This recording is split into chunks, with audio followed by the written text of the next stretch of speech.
네, 안녕하세요. 안현주 변호사입니다. 네, 저희가 지금 미국에서 변호사로 활동하시는 분들 모시고 여러 가지 인터뷰하고 있는데요. 오늘은 미국 펜실베니아주에 계신 효진 챈들러 변호사님과 인터뷰를 하려고 합니다. 현재 변호사님은 버크스 카운티의 Court of Common Pleas에서 근무하고 계세요. 다양한 경력을 거치신 후 지금 변호사로 활동하고 계시는 변호사님과의 인터뷰 시작해 보도록 하겠습니다. 네, 안녕하세요, 변호사님. 바쁘신데 시간 내주셔서 감사합니다. 네, 반갑습니다. 초대해 주셔서 감사합니다. 네. 저희 구독자님들께 간단한 자기소개 부탁드릴게요.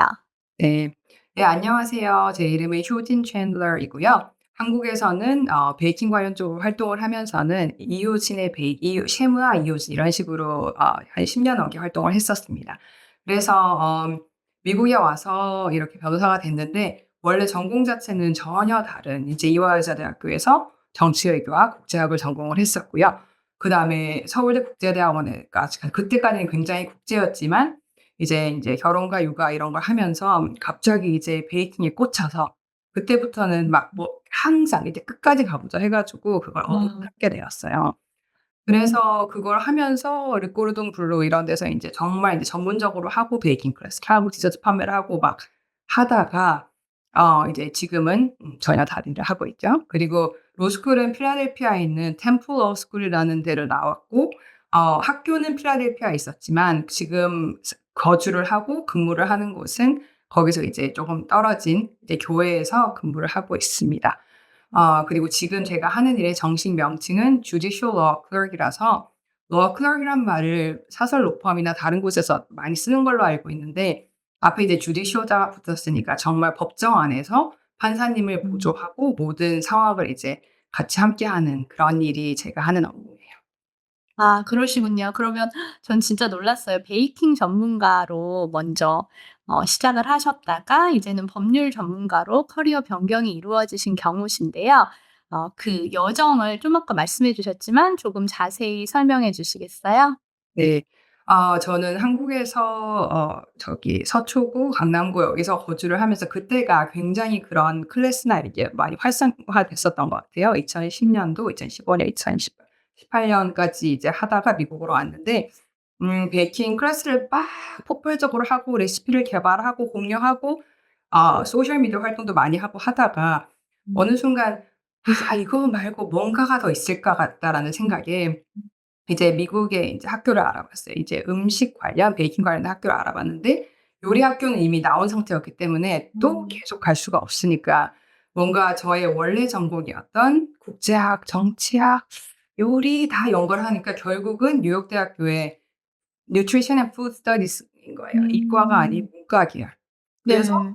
거기서 이제 그거만 하고 이제 한국 가려고 했는데 뭐 상상치도 못한 여러 가지 일이 터져서 음. 그때가 이제 제가 어쩌다가 인제 저의 이런 요리랑은 전혀 상관이 없는 정말 너무나 큰 법적 문제를 겪게 되면서 어떤 음. 생각을 했냐면 '나는 내가 이제 겨우 30대 후반인데 중반인데 법을 모르고는 앞으로 못 살겠다. 내 방어를 어떻게 하나.' 음. 그런 생각이 들었던 것 같아요. 특히 태어나서 처음으로 법원에 가 보고 판사를 음. 보고 변호사를 보고 이러면서 조정위원을 보고 막 음. 여러 가지 인제 음. 법률 관련 업종을 처음 보게 됐거든요. 그래서 음. 어떤 면은 쪼끔 무모한 면이 있죠. 일단 법을 알고 싶다 의지가 너무 활활 불탔기 때문에 음. 가장 빨리 가장 이제 갈 수 있는 곳 이래서 음. 로스쿨을 오게 됐습니다. 와, 그래도 뭐 물론 이제 여러 가지 어려움 때문에 바꾸고 싶다 생각하셨다고는 하시는데 정말 용기가 너무 대단하신 것 같아요. 그리고 막 열정이 엄청 불타셨었던 것 같아요. 네. 지금은 생각 그때만 해도 젊었던 것 같습니다. 네. 그러시면 원래는 이제 베이킹 하시고 베이킹 책도 출간하시고 수업도 하시고 뭐 1인 클래스도 하시고 그런 쪽의 일을 하시다가 드디어 '로스쿨 가야겠다.' 해서 로스쿨 준비를 시작하셨을 때 어떤 준비 과정을 거치셔서 로스쿨 입학까지 이르게 되셨나요? 뭐 제가 말씀드린 게 굉장히 비전통적인 방법일 수가 있지만 '이런 사람도 있다.'라는 걸로 음. 들어주셨으면 좋겠어요. 너무 뻔하니까 네. 재미가 없으니까. 그래서 네네. 당시 그러다가 이제 코로나가 또 터질지 아무도 몰랐잖아요. 그래서 아. 2020년 4월 정도에 처음에 유학생활 하려고 석사만 하려고 갔던 게 졸업은 다가오는데 법적 문제는 터지고 인생은 막 음. 뒤집어지고 '어떻게 살까? 근데 로스쿨은 빨리 가야겠다.' 하니까 얼마나 음. 그걸 몰랐냐면 '아 그러면 4 월에 로스쿨 가야 됐으니까 8 월에 갈 수 있겠지.'라고 착각을 했던 거예요. 아. 안 되는 거죠. 이미 뭐 LSAT 구경도 해본 적이 없는데. 그래서 네. 일단 급하게 했던 게 2020년 4 월에 일단은 시중에 돌아다니는 2007년 공짜 LSAT을 일단 봤어요. 아 네. 그러니까 하나도 모르는 상태에서 봤는데 140 몇 점인가 그냥 가장 낮은 로스쿨을 생돈 다 내고는 갈 수가 있겠는 거예요. 음. 그래서 이걸 하나도 안 했는데 나의 옛날에 뭐 국제학, 사회과학적인 뭔가가 있었는지 이게 어느 정도 인제 승산이 있어 보이니까 그때부터 석 달을 풀타임으로 정말 밤낮으로 아무것도 안 하고 먹고 자는 거 빼고는 그것만 해서 어. 8 월에 지원을 해서 이제 네. 왔습니다. 8 월에 지원을 했는데 합격 수준이 쭉 들리고 결국 그다음에 8 월에 입학을 했죠. 그해 8 월에 하고 싶었는데 안 됐고. 음. 아 그쵸, 그쵸. 이미 결정이 4 네. 월이면 결과가 몰랐습니다. 나왔을 때니까. 아 그렇다. 맞네요. 네. 네. 그럼 혹시 왜냐면 저한테 자꾸 물어보세요. "어떤 문제집으로 뭐 LSAT 공부를 하냐?" 이래서 제가 "오늘 인터뷰하면 꼭 물어봐 드리겠다." 이랬는데 혹시 뭐 3달 동안 정말 열심히 했다고 하셨는데 뭐 네. 어떤 문제집이나 이런 거 어떤 거 구해서 보셨나요? 저는 당시 상황이 특이했던 이유가 이미 미국에 거주를 하고 있는 상태였고 이미 미국 음. 석사를 2 년을 마무리하던 시기였기 때문에 사실 그런 한국인이 미국 로스쿨을 오기 때문에 한국 정보가 있을 거라는 걸 상상을 못 했어요. 나는 아. 미국에 있고 미국 로스쿨이기 때문에 미국 정보밖에 없을 거라고 착각을 했었기 때문에 음. 인터넷으로 막 LSAT prep book 해 가지고는 음. 아마존 이런 데 제일 평가 높은 거 그만큼 무지했던 거죠. 아. 그래도 파워스코어이라는 거를 사고 워낙에 또 이런 책들이 비싸고 하니까 막 뭔가 뭐 인제 중고 이런 거 사 가지고 저는 항상 어떤 느낌이냐면 책 사 놓으면 다 공부한 것 같이 착각하는 스타일이거든요. 그래서 일단 맥시멈으로 사긴 샀어요. 어. 그러고 나니까 뭔가 마음이 인제 무거워지면서 훈훈해지는 그런 느낌이 있더라고요. 네네. 그래서 여러 가지 책을 본 결과 제가 느끼기에 가장 뭔가 잘 짜여 있었던 부분은 파워스코어였던 것 같아요. 아 그러셨구나. 음. 네. 그러면 뭐 다른 뭐 학원 같은 것도 들으셨나요 혹시? 학원도 워낙에 이제 그런 한국 정보를 몰랐기 때문에 그냥 음. 정말 모든 걸 구글 검색에 해서 인제 뭐 음. 구글 검색을 하면 항상 뭐 리뷰 이런 게 뜨잖아요. 그래서 네. 미국식 인강을 하나를 들었었죠. 근데 아. 금액대 이런 게 돈도 없는데 막 생각보다 음. 그래서 인제 마음을 무거워하면서 하나를 조심스럽게 해서 인제 고거를 오롯이 하고 파워스코어로 보조를 하면서 그렇게 석 달을 음. 해서 이제 지원을 했습니다. 아 그러셨군요.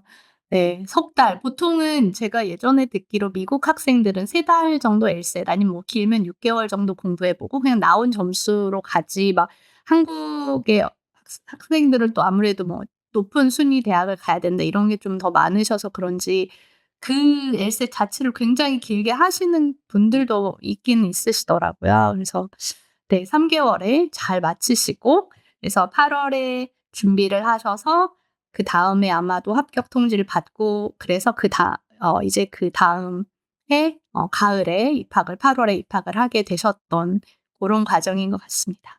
그러면 결국 이런 과정을 다 거치셔서 로스쿨 입학 통지를 받고 이제 입학하시게 된 때가 혹시 나이가 어느 정도 되셨는지 여쭤봐도 네. 될까요? 저도 나이 관련해서는 정말 당당하게 밝힐 수가 있어요. 이게 참 네. 신기한 게 옛날에는 막 1-2살 막 낮추고 싶고 뭐 만으로면 이랬는데 이제는 인제 다 까발려지는 거예요, 나이가 너무 많이 들어 네. 가지고. 그래서 2000 제가 83 년생이니까 아. 2020 년에 8 월을 지원하고 정말 빨리 답을 주는 학교는 음. 지원 막 48 시간 만에 합격을 해 주는 거예요. 너무 어. 놀랐어요. 그래서 어. 그때 8 월부터 그다음에 한 뭐 2-3 월까지 쭉 나왔던 시기가 제가 만 37 세였죠. 입학은 아. 만 38세 했습니다. 음. 와 그러셨군요. 저도 JD 갔을 때 30 중반 정도 됐는데 그때 제 느낌은 저는 이제 애들도 막 어리고 그러니까 뭔가 너무 어린 학생들이라는 생각이 드는 거예요. 그리고 대부분 뭐 대학 졸업 후 1-2 년, 길면 1-2년 아니면 그냥 바로 졸업하고 오는 애들도 있으니까 네. 약간 처음에 적응하는 게 좀 저는 어렵더라고요. 근데 변호사님도 그때 뭐 30 거의 중반에서 이제 후반 가는 나이고 10년 이상 베이킹 쪽 아니면 국제학 쪽으로 하시다가 이제 네. 로스쿨 생활 시작하셨는데 어 대부분 상황 학생들과 좀 환경이 다른 상태셨는데 적응기가 정말 궁금합니다. 그래서 저기 안 변호사님하고 제가 차이가 있었던 점은 저는 아이들이 인제 기숙학교에 간 상태였어요. 그래서 로스쿨을 하는 음. 동안은 막 육아라 이렇게 반에서 하지 않았었기 때문에 그런 면에서 어떤 면에서는 다른 애들처럼 자취하고 다른 애들하고 비슷하게 아. 하고 이러면서 똑같은 비슷한 운동화 신고 다니고 그리고 워낙에 네. 또 한국 여자의 강점이 어려 보이잖아요. 네. 한국에서는 그냥 아줌마였는데 여기서는 아줌마로 안 봐주는 게 그렇게 음. 강점인지 몰랐어요. 그래서 똑같이 이렇게 하고 다니는데 뭔가 나이가 많다고는 안 봐주니까 저도 음. 그런 처우 속에서 '그럼 나도 그런가 보다.' 했는데 참 신기한 게 처음에는 아무도 그러지 않았지만 제가 마음이 되게 무거웠던 게 99 자생이라니 어쩔 수가. 막 내가 고등학교 들어가던 해 이 아이들이 태어나서 얘들은 그 일도 모르는 거예요, 2살 때라서. 어. 굉장히 아가하고 무엇보다 엄청 하이스쿨 얘기를 많이 하길래 제가 이해를 못 했는데 하이스쿨이 고작 4년 전이었던 거예요. 아 네. 그래서 "와우." 이렇게 했는데 저에게 이제 은인이 있었어요. 은인이 음. 뭐였냐면 인제 250 명이 전교수 그러니까 주간 200 명, 야간 50명 음. 중에 아무래도 야간하고 LLM 쪽은 연장자가 많아요. 하지만 그쵸. 여전히 저 때가 또 언제였었냐면 코로나 중이라서 취직이 다 안 돼 가지고 엄청 로스쿨로 몰렸었고 아. 특히 KGAD라고 kindergarten부터 GAD까지 쭉 갔던 친구들. 그래서 네. 더 연령이 어린 면이 있었어요. 음. 그래서 이제 이렇게 있었는데 주간 200 명을 보통 대부분 로스쿨이 섹션으로 나누잖아요, 반처럼. 네. 한 뭐 65, 64, 64 이렇게만 놓이면 그 200명 중에도 저희 같이 인제 지방 로스쿨인 경우에는 외국 국적자가 저 하나인 거예요. 맞아요. 그럴 수 있어요. 그래서 제가 이런 듣도 보도 못한 그전에 뉴욕에 있다 왔으니까 인제 심각하고 이러고 했는데 또 나이도 다른 섹션에 대한 제가 정보는 잘 모르지만 저희 65명 중에 딱 보니까 천만다행히 은인처럼 저보다 나이 많은 사람이 하나가 있었어요. 그러다 아. 정말 최고로 나이 많지 않고 그래서 나이 많은 그러니까 뭐 보자 뭐 예를 들면 75 년생 네. 저 밑에 85 년생 이렇게 해서 30을 넘는 여자가 그래도 뜨문뜨문 인제 있는 거예요. 음. 그래서 저는 또 항상 이 나이 들어서 보면 그전의 삶과 인제 연결고리를 지어야 되니까 네. '어떻게든 이제 아줌마들을 모아야겠다.' 아. 그래서 그때 특히 원을 시작하자마자는 쪼끔 여유가 있어요, 1-2주 동안. 그래서 음. 집에 저희 자취방에 불러 가지고 학교 코앞에 살았었으니까 김밥 만들고 막 어떻게든 인제 어. 아줌마끼리 환심을 사야 내가 좀 살 수가 있겠다 싶어서 어. 그래서 쪼끔 친해졌는데 다행히 이 저희 위에 1 명 밑에 1 명이 공부를 엄청 잘하는 친구라 그래서 뭘 네. 하든 스터디 그룹을 하든 이제 가련한 저를 이제 막 끼워 주는 거예요. 좀 불쌍하고 와. 껴 네. 싸주고 해 줬으니까. 그래서 그런 게 그때는 절박한 마음에 했는데 지나고 나니까 '그렇게 하지 않고 나 혼자 열심히 하면 되지.' 이랬었으면 쪼금 굉장히 인제 쪼금이 음. 아니라 굉장히 힘들었을 것 같습니다. 네. 말씀해 주시니까 저는 그 반대로 해서 되게 힘들었던 것 같아요. 뭐였냐면 처음에 학교를 들어갔는데 너무 어린 학생들이기도 하고 나도 너무 긴장을 해서 친구를 막 사귀고 이렇게 나가서 친구를 그 동기들이랑 만나는데 시간을 사실 못 쓰고 음. 그냥 빨리 집에 가서 막 학교 수업만 듣고 집에 가고 애 보고 이러느라 초기에 친한 사람을 못 만든 거예요. 그러니까 한 2주 지나고 나니까 이미 다 나뉘어졌잖아요 그때는. 그러니까 그다음에 갑자기 친한 척하기가 너무 힘든 그래서 '아 그때 나도 그렇게 했어. 누구랑 이렇게 딱 됐으면 좀 더' 그래서 나중에 하려니까 그게 정말 힘들더라고요. 네 너무 잘하셨다는 생각이 드네요. 그러면 3년 로스쿨 생활 그런 좋은 은인 같은 친구들도 만나셨는데 그 외에도 또 기억에 남는 에피소드들이 있으실 것 같아요. 맞습니다. 많아서 제가 여기에 대해서 무슨 말씀을 드려야 돼 고민을 많이 했는데 가장 이제 충격과 공포였던 이미 그 에피소드 자체로 모아 봤어요. 네. 그래서 첫날 로스쿨 첫날이 그러니까 다들 조금 착각하시는 게 뭐가 있냐면 로스쿨 들어가자마자 원일 때 폭발처럼 해야 된다고 착각을 하실 수가 있는데 한 일 주일 정도는 고 텀이 있어요. 왜냐하면 그게 또 인제 정상이니까 처음부터 뭐 모르는데 뭘 그렇게 하겠어요. 그래서 처음에 오리엔테이션처럼 뭐 반 나눠지고 교수님들 소개하고 이러던 부분이 있었는데 완전 첫 수업에서 누가 어느 굉장히 막 산신령 같은 할아버지 교수님 막 70대 중반 이런 분이 갑자기 소개를 하셨어요, 한국 교수님한테. 그래서 이러고 인제 있었는데 갑자기 "나는 펜실베니아 시골에서 개를 한 30 마리 정도 키우고 있어." 이러시는 거예요. 그래서 막 그래서 했는데 근데 우리 부인도 변호사야. 그래서 막 "오." 이러고 있다가 갑자기 어떤 애가 "어쩌다가 개를 이렇게 키웠어요." 그러더니 저보고 한국인이 워낙 개를 먹어 가지고 내가 어머. 그 대한항공으로 받아서 개를 근데 갑자기 그러다가 갑자기 그냥 쭈그러져 있다가 이러는 거야. 그래서 이거를 내가 아무리 첫날이지만 분명히 짚고 넘어가야겠다. 이거는 이럴 수가 없다 싶어서 물론 워낙에 65명 생 미국인들인데 제가 말을 못 하죠. 그래서 그날은 일단 집에 와서 공부 다 내려 놓고 이메일을 한 2 시간에 걸렸었어요. 2 시간 네. 걸려서 너무 잘못 "그렇게 말씀하시면 안 된다. 여기 한국도 어. 네. 그렇게 말씀하면 애들이 다 그런 줄 알지 않겠냐. 물론 어. 그런 과거사가 있지." 뭐 이러면서 막 한국 전쟁도 얘기하고 옛날에 힘들었대 그러면서 막 정말 해서 이때까지 제가 키웠던 개 사진 다 첨부해 가지고 얘 이름은 뭐고 제 이름은 뭔데 아. 사실 그리고 교수님한테 이렇게 하는 게 한국의 도리는 아니지만 저는 이거는 꼭 말씀드리고 이렇게 했는데 갑자기 그다음 날에 이메일 답장 오셔 가지고 "잠깐 우리 can I talk to you for a second?" 그래서 첫날부터 이제 그렇게 해서 정말 막 떨리면서 갔어요. 갔는데 네. 들어가자마자 그 백전노장분이 "진짜 미안하다." 이러시는 거예요. "I'm so 어. sorry. I never thought." 어쩌고저쩌고. 네. 그래서 인제 친해졌죠. 네. 진짜 무서웠어요. 무서웠고 뭐 무슨 말이 나온지도 모르는데 막 그 이메일 쓰는데 분노에 막 손이 떨려 가지고 그다음에 맞아요. 두 번째는 또 네. 뭐였냐면 애들이 이거는 나이 드셔서 로스쿨 가시는 한국인들 무조건 아셔야 돼요. 한국도 그렇겠지만 요새 제가 특히 한국 떠난 지 이제 8년 정도 되면서 한국 소셜 미디어 보고 무슨 말인지 모르는 게 다 약어예요. 특히 아. 젊은 분들이. 그래서 그거를 이제 그 약어부터 제가 느껴야 배워야 되는 거예요. 그래서 네. 그거를 공부하듯이 막 배웠어요. 만약에 막 SMH만 shake my head 뭐 LOL이면 laugh out loud 그게 의외로 되게 많아요. 특히 어린 친구들은 한 30 대 음.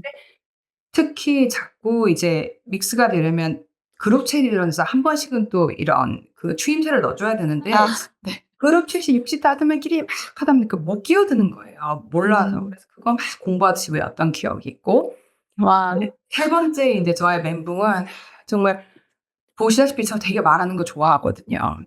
그러나 영어도 자신이 있었으나 콜드콜을 하니까 긴장을 해서 일어섰는데 입을 벌렸는데 말이 안 나오는 거예요.